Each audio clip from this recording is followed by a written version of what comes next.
इसमें टिक करते हैं, फिर देखेंगे यहाँ पास महतारी वंदन योजना लाभार्थी लॉगिन लिखा है। जस्ट इसके नीचे में यहाँ पास आज का डेट लिखा हुआ है और यहाँ पास आपसे मोबाइल नंबर मांगा जा रहा है, तो मोबाइल नंबर को आपको डाल देना है। इसके बाद यहाँ पास ये जो कैप्चा कोड दिया गया है उस कैप्चा कोड को फिल कर देना है। तो इस प्रकार से दोस्तों यहाँ पास आप अपना मोबाइल नंबर डाल लेते हैं, हितग्राही का मोबाइल नंबर, और यहाँ पास ये जो कैप्चा कोड दिया गया है उसे भी फिल कर लेते हैं। इसके बाद सिंपली से आपको ओटीपी भेजे के ऑप्शन पर क्लिक कर देना है। अब जैसे ही आप इसमें क्लिक करते हैं देखेंगे यहाँ पास लिखा हुआ आ जाता है कि कृपया मोबाइल नंबर पर भेजा हुआ ओटीपी दर्ज करें। तो आपने जो मोबाइल नंबर डाले हैं उसमें ओटीपी भेज दिया गया, उस ओटीपी को अब यहाँ पास डाल देना है। इसके बाद ये जो कैप्चा कोड दिखाई दे रहा है उस कैप्चा कोड को आपको यहाँ पास डाल देना है। तो कुछ इस प्रकार से दोस्तों यहाँ पास आप ये जो ओटीपी आया है उसे इंटर कर लेते हैं और ये जो कैप्चा कोड दिया गया है उसे भी यहाँ पास इंटर कर लेते हैं। इसके बाद दोस्तों सिंपली से यहाँ पास जो सबमिट का ऑप्शन दिखाई दे रहा है इसी में आपको क्लिक कर लेना है। अब जैसे ही दोस्तों आप सबमिट के ऑप्शन पर क्लिक करते हैं देखेंगे इस प्रकार से महतारी वंदन योजना हेतु आवेदन पत्र आपका ओपन होकर आ जाता है और यहाँ पास आज का डेट आपको देखने के लिए मिल जाएगा। अब दोस्तों यहाँ पास हितग्राही की जानकारी आपको देनी होगी, जिसमें दोस्तों सबसे फर्स्ट में यहाँ पास आवेदिका का प्रकार पूछा जाता है। तो देखिए आवेदिका का प्रकार में यहाँ पास आवेदिका का प्रकार चुने पे क्लिक करना है। इसके बाद आवेदिका अगर विवाहित है तो विवाहित का चयन करे, विधवा है तो विधवा का चयन करे, परित्यक्तता है तो इसका चयन करे, तलाकशुदा है तो आपको इसका चयन करना है। तो ध्यानपूर्वक यहाँ पास चयन करना है, कोई भी गलती नहीं करनी है। इसके बाद दोस्तों देखेंगे यहाँ पास आवेदिका का नाम पूछा जाता है, जो यहाँ पास आधार कार्ड के अनुसार आपसे पूछा जाता है। तो यहाँ पास आधार कार्ड के अनुसार आवेदिका अपना नाम डाल लेंगे, ठीक है। लेकिन अब यहाँ पास बात आती है कि हिंदी में डालना है कि इंग्लिश में डालना है। तो देखिए इसके निर्देश में कहीं पास लिखा नहीं है कि आप हिंदी में भरेंगे या फिर इंग्लिश में, तो आप अपने सुविधा अनुसार भर सकते हैं। मैंने अभी जस्ट एक फॉर्म फिल किया था, वो इंग्लिश में भरा, वो सफलतापूर्वक सबमिट भी हो गया। तो आप अपने अनुसार यहाँ पास फिल कर लीजिएगा। इसके बाद देखिए यहाँ पास पति का नाम पूछा जाता है, तो यहाँ पास आप अपने पति का नाम डाल देंगे। ये आप अपने आधार कार्ड को देखकर सही सही फिल करेंगे, इसमें भी गलती नहीं करनी है। इसके बाद देखिए यहाँ पास आवेदिका के पिता का नाम, तो यहाँ पास आपको अपने पिता का नाम डाल देना है। यहाँ पास ये नहीं डालेंगे तो भी चलेगा, लेकिन यहाँ पास आप डाल ही लीजिएगा, ठीक है। इसके बाद देखिए यहाँ पास आवेदिका के जन्म तिथि पूछा जाता है, तो यहाँ पास जन्म तिथि आपको सेलेक्ट करना होगा, तो इसके लिए आप इसमें टैप करेंगे। इसके बाद इस प्रकार से पेज आएगा। तो सबसे पहले यहाँ पास आपको साल को, ईयर को चयन करना है, तो सिंपली से इसमें क्लिक करना है। इसके बाद यहाँ से आपको ईयर चयन करना है। इसके बाद देखिए यहाँ से आप आगे पीछे कर सकते हैं, जो भी मंथ है उस मंथ में जाकर यहाँ से डेट को सिलेक्ट करेंगे और सेट पे क्लिक कर देंगे। इसके बाद यहाँ पास आवेदिका की जन्म तिथि कुछ इस प्रकार से फिल होकर आ जाएगा, ठीक है। इसके बाद अब देखिए यहाँ पास जन्म तिथि के सत्यापन हेतु संलग्न दस्तावेज, तो जन्म तिथि के सत्यापन हेतु आप कौन सा दस्तावेज देना चाहते हैं उसका चयन करेंगे। तो सिंपली से इसमें क्लिक कर देंगे। अब आपके पास जन्म प्रमाण पत्र है तो आप इसका चयन करें, आधार कार्ड है तो आप इसका चयन करें, मतदाता परिचय पत्र है तो आप इसका भी चयन कर सकते हैं, 10वीं का अंक सूची है तो आप इसका भी चयन कर सकते हैं, साला दाखिला खारिज है तो आप इसका भी चयन कर सकते हैं, और ड्राइविंग लाइसेंस है तो आप इसका भी चयन कर सकते हैं। तो इन सभी में से कोई सा भी एक आप चयन कर सकते हैं जो आप अपने जन्म प्रमाण पत्र के पहचान के रूप में देना चाहते हैं, ठीक है। तो यहाँ से आप चयन कर लीजिएगा। इसके बाद देखिए अब यहाँ पास पूछा जाता है आवेदिका के जाति, तो यहाँ पास आपकी जो भी जाति है उस जाति का नेम आपको यहाँ पर डाल देना है। इसके बाद देखिए यहाँ पास आवेदिका का वर्ग पूछा जाता है, तो वर्ग में यहाँ पास आपको ओबीसी, एसटी, एससी या फिर जनरल है, तो ये यहाँ पास आपको ध्यानपूर्वक चयन करना है, ठीक है। इसके बाद देखिए अब यहाँ पास क्या आवेदिका पिछड़ी जनजाति श्रेणी से है, तो यहाँ पास पिछड़ी जनजाति श्रेणी में जैसे कमार, बैगा, इस तरह से अलग अलग बहुत सारे आते हैं। तो ऐसी श्रेणी में अगर आप आते हैं तो यहाँ पास हाँ का चयन करना है, और नहीं आते हैं तो यहाँ पास आपको नहीं ही सिलेक्ट करना है, ठीक है। इसके बाद देखिए आपको आगे बढ़ जाना है। फिर यहाँ पास आपसे पूछा जाता है जिले की जानकारी, तो आप जिस भी जिले से आते हैं उस जिले का आपको यहाँ पास चयन करना होगा। तो देखिए यहाँ पास जिले आपसे देखने के लिए मिल जाएगा, तो आप देख लीजिएगा, अपना जिले यहाँ पर फाइंड करके डाल लीजिएगा। तो यहाँ पास देखिए अब यहाँ पास जिला इंग्लिश में आपका डलाया जा रहा है, तो आप अपना फॉर्म भी यहाँ पास इंग्लिश में ही भर लीजिएगा, कोई दिक्कत नहीं होगा, ठीक है। इसके बाद देखिए यहाँ पास क्षेत्र पूछा जाता है, तो क्षेत्र यहाँ से आपको चयन करना होगा। इसके लिए इसमें क्लिक करेंगे, ग्रामीण है या फिर शहरी है उसका यहाँ पास क्षेत्र का आप चयन कर लेंगे। इसके बाद थोड़ी देर वेट कर लेंगे। फिर यहाँ पास ब्लॉक पूछा जाता है, तो ब्लॉक में भी यहाँ पास आपको चुने पर क्लिक करना है। इसके बाद ब्लॉक में यहाँ पास आपका जो भी ब्लॉक है वो यहाँ पास शो करेगा, तो सिंपली से आपको अपना ब्लॉक का चयन कर लेना है। ब्लॉक चयन करने के बाद आपको थोड़ा सा आगे आ जाना है। फिर देखिए यहाँ पास अब आपसे परियोजना पूछा जाता है, तो यहाँ पास परियोजना में सिलेक्ट करना है। उसके बाद यहाँ पास परियोजना आपसे देखने के लिए मिल जाएगा। तो एक परियोजना में बहुत सारे ग्रामीण आते हैं, बहुत सारे गाँव आते हैं, तो यहाँ पास आप जिस भी परियोजना में आते हैं उस परियोजना को यहाँ से आपको चयन कर लेना है, ठीक है। इसके बाद देखिए यहाँ से सेक्टर पूछा जाता है, तो सेक्टर में सिंपली से चुने पर आपको क्लिक करना है। इसके बाद सेक्टर में देख पाएंगे कौन से सेक्टर में आप आते हैं, तो यहाँ पास बहुत सारे गांव का नेम आ जाता है। इन गांव से संबंधित सेक्टर आपका कौन सा है उसे आपको चयन करना होगा, तो यहाँ पास सिंपली से आपको क्लिक कर देना है। इसके बाद देखिए अब यहाँ से आपके ग्राम या फिर वार्ड पूछा जाता है, तो आप जिस भी ग्राम से है या फिर वार्ड से है उसका चयन आपको करना है। तो यहाँ पास आप सेक्टर चयन किए रहेंगे, उसके अनुसार यहाँ पास आपको देखने के लिए मिल जाएगा। तो यहाँ से आप अपना गांव या फिर वार्ड को चयन कर सकते हैं। इसके बाद देखिए यहाँ से आंगनबाड़ी केंद्र का नाम पूछा जाता है।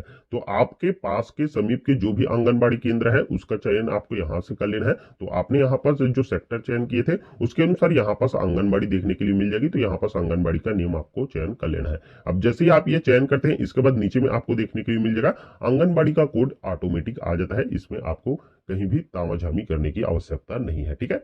इसके बाद देखिए अब यहाँ पास पिन कोड पूछा जाता है। तो अपने एरिया का जो भी पिन कोड है वो पिन कोड आपको यहाँ पास दर्ज कर देना है। इसके बाद देखिए आवेदिका का आधार क्रमांक, तो यहाँ पास आपको अपने आधार नंबर को डाल देना है। आधार कार्ड से देखकर 12 डिजिट का आधार नंबर सही सही आपको डालना है, इस चीज का आप ध्यान रखेंगे। इसके बाद देखिए आपके पति का आधार नंबर पूछा जा रहा है। अगर आपके पति का आधार नंबर नहीं है तो ये डालना जरूरी नहीं है, लेकिन अगर है तो आपको यहाँ पास डाल ही देना है, ठीक है। इसके बाद देखिए यहाँ पास आपका पैन नंबर पूछा जाता है। तो अगर आपके पास पैन कार्ड है तो आप अपना पैन कार्ड नंबर देखकर सही सही फिल कर लेंगे, और अगर नहीं है तो ये जरूरी नहीं है, ठीक है। इसमें आपको बिल्कुल भी घबराने की आवश्यकता नहीं है। इसके बाद यहाँ पास आपके पति का पैन कार्ड है तो आप उसे डाल सकते हैं, और नहीं है तो इसे भी दर्ज करने की आवश्यकता नहीं है। इसके बाद सिंपली से आपको स्क्रॉल करते हुए नीचे आ जाना है। फिर यहाँ पास आपका मोबाइल नंबर शो करेगा, और नीचे में यहाँ पास आपको वैकल्पिक मोबाइल नंबर पूछा जाता है। तो अगर आपके पास दूसरा मोबाइल नंबर भी है तो आप दर्ज कर सकते हैं, नहीं है तो इसे दर्ज करने की आवश्यकता नहीं है, आप इसे रिक्त भी छोड़ सकते हैं, ठीक है। इसके बाद देखिए यहाँ से राशन कार्ड क्रमांक पूछा जाता है। तो आप अपना राशन कार्ड क्रमांक देख लीजिएगा, आपके राशन कार्ड के फर्स्ट पेज में ही दिया रहता है सबसे ऊपर में, उसी को आपको यहाँ पर डाल देना है। लेकिन अगर आपके पास राशन कार्ड नहीं है तो इसे भी डालने की आवश्यकता नहीं है, ठीक है। इसके बाद राशन कार्ड धारी का नाम, तो राशन कार्ड धारी का नाम आपको यहाँ पर डाल देना है, ठीक है। और अगर आपके पास राशन कार्ड नहीं है तो ये दोनों छोड़ देंगे तो भी चल जाएगा, ठीक है। इसके बाद देखिए अब यहाँ पास हितग्राही के पात्रता अपात्रता की जानकारी यहाँ से मांगी जाती है। तो जिसमें यहाँ पर सबसे फर्स्ट में देख पाएंगे, क्या आवेदिका के परिवार का कोई भी सदस्य भारत सरकार अथवा राज्य सरकार के शासकीय विभाग या उपक्रम या फिर मंडल या स्थानीय निकाय के स्थायी या अस्थायी संविदा पदों पर कार्यरत, जैसे प्रथम वर्ग, द्वितीय वर्ग या तृतीय वर्ग के अधिकारी या कर्मचारी है। तो ऐसी स्थिति में यहाँ पास आपको यस का सिलेक्शन करना है, और नहीं है तो यहाँ पास सिंपली से आप नो का सिलेक्शन, नहीं का सिलेक्शन कर सकते हैं। इसके बाद देखिए यहाँ पास पूछा जाता है, क्या आवेदिका ऐसी पेंशन भोगी है जो मासिक पेंशन प्राप्त करती है। अगर आपको मासिक पेंशन प्राप्त होता है, जैसे आपको मुख्यमंत्री पेंशन योजना के तहत या फिर कोई भी सेंट्रल योजना के तहत पेंशन प्राप्त होता है तो यहाँ पर हाँ का चयन करेंगे, और नहीं होता है तो यहाँ पर नहीं का चयन आप कर देंगे, ठीक है। इसके बाद अब देखिए यहाँ से आपसे पूछा जाता है, क्या आवेदिका के परिवार का कोई भी सदस्य वर्तमान अथवा भूतपूर्व सांसद या विधायक या भारत सरकार अथवा राज्य सरकार के बोर्ड या निगम या मंडल के अध्यक्ष या उपाध्यक्ष है। तो ऐसी स्थिति में अगर अध्यक्ष या उपाध्यक्ष होंगे भूतपूर्व सांसद या विधायक, तो आपको यस का सिलेक्शन करना है हाँ का, और नहीं है तो यहाँ पर सिंपली से नहीं का सिलेक्शन आपको कर देना है। इसके बाद देखिए यहाँ से पूछा जाता है, क्या आवेदिका स्वयं अथवा उसका परिवार आयकर है, आयकर दाता है, और परिवार से आशा है पति पत्नी या उनसे आश्रित बच्चे। तो अगर आयकर दाता होंगे तो इसी स्थिति में आपको यस का सिलेक्शन करना है हाँ का, और नहीं है तो यहाँ पास भी आपको नहीं सिलेक्ट कर देना है, ठीक है। अब इसके बाद देखिए यहाँ पास आपको ध्यान पूर्वक भरनी है, इस चीज का आप ध्यान रखेंगे। आवेदिका के आधार से लिंक बैंक की जानकारी, तो आपका जो भी बैंक है जिसमें आधार लिंक है उसी बैंक की जानकारी यहाँ पर डालनी है। जिस बैंक में आपका आधार लिंक नहीं है उसकी जानकारी आपको नहीं भरनी है, इस चीज का ध्यान रखेंगे। जो बैंक में आपका आधार लिंक है उसी को आप डालेंगे। तो यहाँ पर सबसे पहले तो आपके बैंक का नेम आपको डाल देना है, जैसे आपके आधार लिंक बैंक का नाम बैंक ऑफ बड़ौदा है या फिर SBI है या फिर पंजाब नेशनल बैंक है, जो भी है आपको यहाँ पास बैंक का नेम डाल देना है, ठीक है। इसके बाद यहाँ पास IFSC कोड पूछा जाता है। तो IFSC कोड भी आपको सही सही फिल करनी है, अपने बैंक पासबुक में देखेंगे उसमें दिया रहता है, उसी को डालिएगा, यहाँ पास भी आपको गलती नहीं करनी है। इसके बाद देखिए यहाँ पास खाता क्रमांक आपसे पूछे जाता है। तो यहाँ पास आपको अपने अकाउंट नंबर दर्ज करना है। अकाउंट नंबर ध्यान पूर्वक देखिएगा अपने खाता से, और मिलान भी कर लीजिएगा। डालेंगे तो यहाँ पास भी आपको गलती नहीं करनी, क्योंकि जो खाता आप देंगे उसी में यहाँ पास आपका पैसा भी आएगा। तो यहाँ पास ध्यान पूर्वक आप ये सारी चीज भर लेंगे, ठीक है। इसके बाद अब देखिए यहाँ से दस्तावेज अपलोड मांगे जाते हैं। तो यहाँ पास कुछ अपडेट किया गया है। अभी जैसे हमने पहले वीडियो बनाया था उसमें यहाँ पास ये जो फाइल थी अपलोड करने की, वो यहाँ पास PDF ही मांग रही थी, ठीक है। तो उस वीडियो में हमने आपको PDF अपलोड करने के लिए कहा था, लेकिन यहाँ पास अब इसमें कुछ अपडेट किया गया है। अब यहाँ पास आप JPG में भी अपलोड कर सकते हैं, JPEG में भी अपलोड कर सकते हैं, और PNG में भी अपलोड कर सकते हैं, ठीक है। तो यहाँ पास कोई भी दिक्कत नहीं होगा, लेकिन साइज का आप बिल्कुल ध्यान में रखेंगे। यहाँ पर 100 KB तक में ही होना चाहिए अधिकतम साइज। अगर इससे अधिक होता है तो यहाँ पास अपलोड होने में दिक्कत होगा। ठीक है, तो यहाँ पास अब आप जेपीईजी या पीएनजी या फिर जेपीजी में अपलोड कर सकते हैं, आपको कोई भी दिक्कत नहीं होगा। और एक डॉक्यूमेंट को यहाँ पर हटा दिया गया है, उसकी भी जानकारी आपको देंगे। चलिए, तो यहाँ पास आप अपलोड करना चाहते हैं तो अपलोड करने के लिए यहाँ पास चूज फाइल का एक ऑप्शन देखने के लिए मिल जाएगा। ठीक है, तो सिंपली से चूज फाइल पर क्लिक करेंगे और जिस भी फोल्डर में आपने रखे उस फोल्डर में चले जाना है और यहाँ से आपको सेलेक्ट कर लेना है।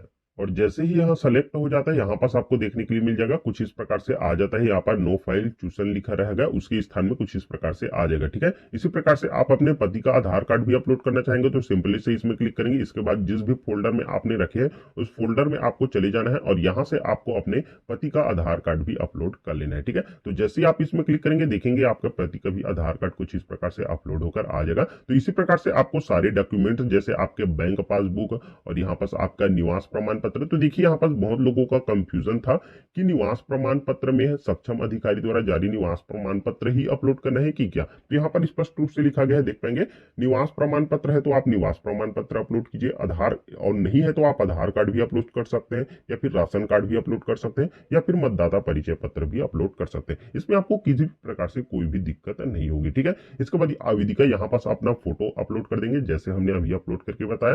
फिर आपको अपने राशन कार्ड का ध्यान रखेंगे, आपके पास राशन कार्ड है तो ही आपको अपलोड करना है, नहीं है तो आपको अपलोड करने की आवश्यकता नहीं है, ध्यान रखेंगे। लेकिन आपको प्रथम एवं अंतिम पेज दोनों पेज का आपको आगे यहाँ पर पहला पेज और अंतिम पेज दोनों का आपको अपलोड करना है, एक साथ अपलोड होना चाहिए, उसे आप मर्ज कर लीजिएगा। ठीक है, इसके बाद यहाँ पास आपको अपने पैन कार्ड अपलोड करने होंगे और पैन कार्ड नहीं है तो आप इसे अपलोड नहीं करेंगे तो भी चल जाएगा। इसके बाद यहाँ पास अपने पति का भी पैन कार्ड आपको अपलोड कर देना है और अगर आपके पति का भी पैन कार्ड आपके पास नहीं है तो इसे भी आप अपलोड नहीं करेंगे तो भी चल जाएगा। ठीक है, इस चीज का आपको बिल्कुल ध्यान में रखना है। तो कुछ इस प्रकार से दोस्तों देखिए, जैसे हमने यहाँ पर सारे डॉक्यूमेंट्स अपना अपलोड कर लिए हैं, इसी प्रकार से आपको अपने सारे डॉक्यूमेंट्स को अपलोड कर लेने हैं। सारे डॉक्यूमेंट्स आप अपलोड कर लेते हैं, इसके बाद यहाँ पास एक बॉक्स देखने के लिए मिल जाएगा जिसमें यहाँ पर लिखा गया है कि मैं इस फॉर्म के साथ अपना आधार प्रस्तुत या फिर जमा कर रही हूँ और स्वेच्छा से महिला एवं बाल विकास विभाग को सहमति देती हूँ कि मेरे आधार विवरण का उपयोग मुझे प्रमाणित करने और महतारी वंदन योजना का लाभ देने के लिए किया जा सकता है। ठीक है, तो यहाँ पर अब आपको क्या करना है, इस बॉक्स में आपको सिंपली से क्लिक कर देना है।